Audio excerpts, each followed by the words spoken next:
Ladies and gentlemen, please welcome two internationally respected news anchors and world travelers, the former and present hosts of the Today Show, Bryant and Matt Lauer.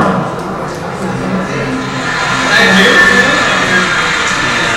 Thank you very much. Muhammad and Lonnie, we are thrilled to be with you tonight. Yeah, it's a wonderful event, and for the rest of you, welcome to a celebration of greatness. You met a lot of people. Sonny Liston. Yeah. Cassius. Yeah. Williamson. Pitt. Angelina, Jolie. Actually, the tape here says Matt Lauer, and if you step over, it says Angelina there. So I clearly got the short end of this stick. You worked with worse. I know. We have a lot in common.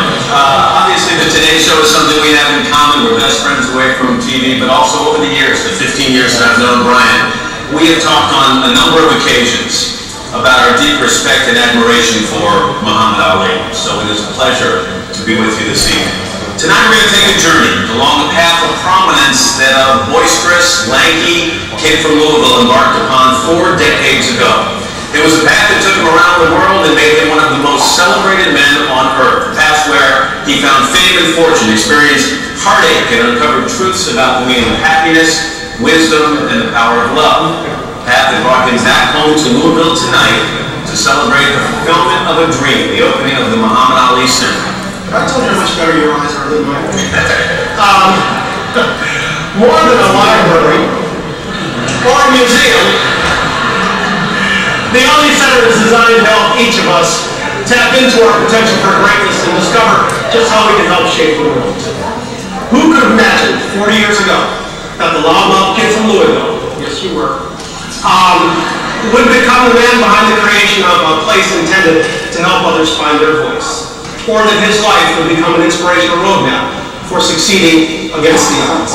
The answer is, of course, he did. After all, wasn't he the first to tell us that he was the greatest?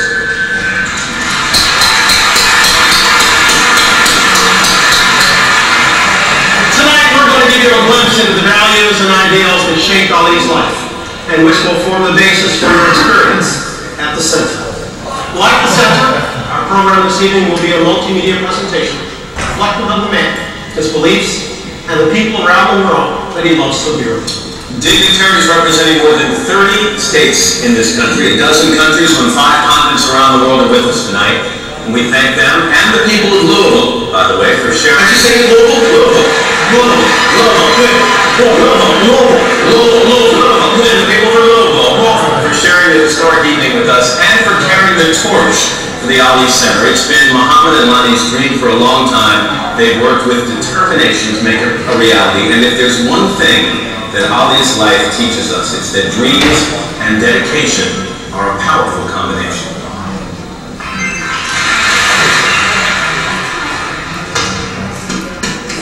He's been dedicated since he started. It was just a constant thing with him. He was probably one of the hardest training fighters I've ever seen. He was always a runner. He'd run home from the gym and he'd run back the next day and start all over again. He was a very dedicated fighter. He wanted it. You could tell just by watching him train. That was going to be his future.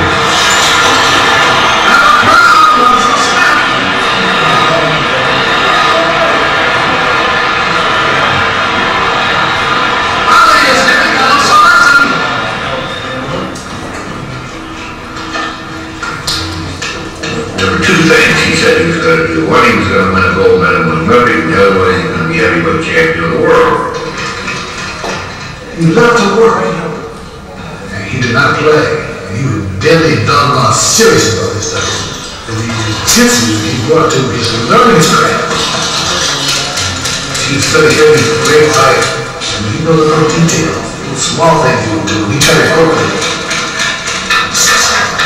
That's all he talked about was boxing. He was going to be a world's greatest. Turned out he's right.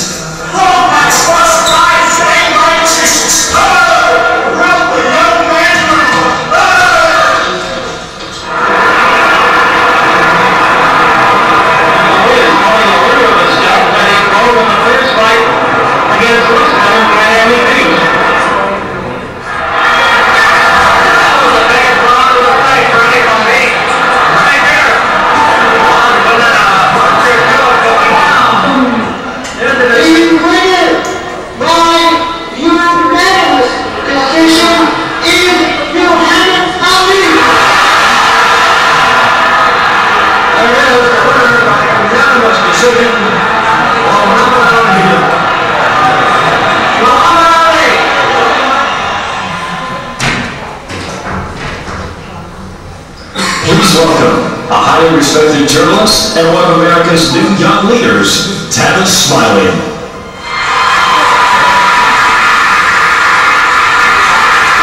Thank you. Good evening, Chair, Lonnie. It takes a whole man to go around the world boasting he's the greatest, and not just the greatest, but indeed the greatest of all time. Now, what's amazing about Ali is that he actually proved his assertion. He proved it. In other words, Ali didn't just eloquently talk the talk, but he powerfully walked the walk. In fact, Ali ran, and he ran so fast that we're still trying to keep up and catch up with the champ. Ironically, there's no real secret to his success. It is because, in a word, of his dedication. Those close to Ali uniformly comment on his relentless work ethic, his ability to push himself beyond human limits, his desire to always do better. As Ali has often said, the will has to be greater than the skill. Dedication is the first ingredient for brewing success. Stirred with passion and genuine commitment, it ensures that we fulfill our dreams. Those who achieve success in their endeavors are inevitably highly motivated. They're dedicated folks, in other words. Whether it's Jim Thorpe or Cesar Chavez or the late, great Rosa Parks, greatness is predicated on being dedicated.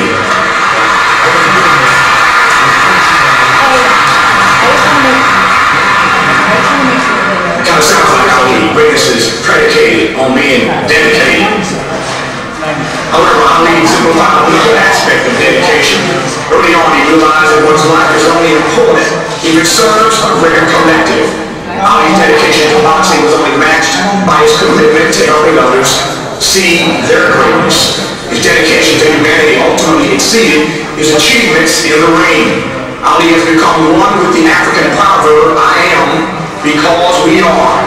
Because we are, therefore I am. The Muhammad Ali Center is dedicated to uniting people.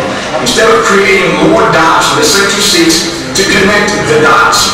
The great Dr. King once said, an individual has not started living until he can rise above the narrow confines of his individualistic concerns to the broader concerns of all humanity. Here to give more voice to the wisdom of Martin Luther King Jr. is the multi-talented actor Blair Underwood, with an interpretation of his one-man show, I Am For, drum major Justin Hall from Mayo High School, and percussionist extraordinaire Vince. Please welcome them.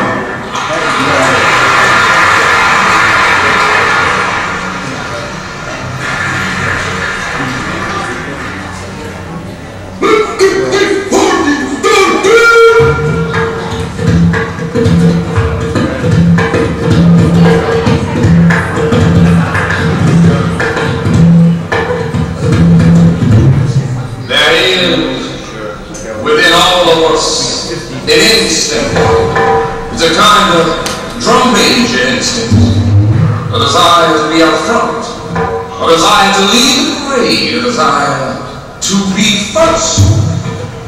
Don't give up this instinct. It's a good instinct if you use it right. It's a good instinct if you don't distort it or pervert it. Don't give it up. Keep feeling the need for being important. Keep feeling the need for being first. But I want you to be first in love. I want you to be first in moral excellence. I want you to be first in generosity. That's what I want you to do. If you want to be important, wonderful. If you want to be recognized, wonderful. If you want to be great, wonderful. But recognize that he who is greatest, I am the greatest. I'm a bad man.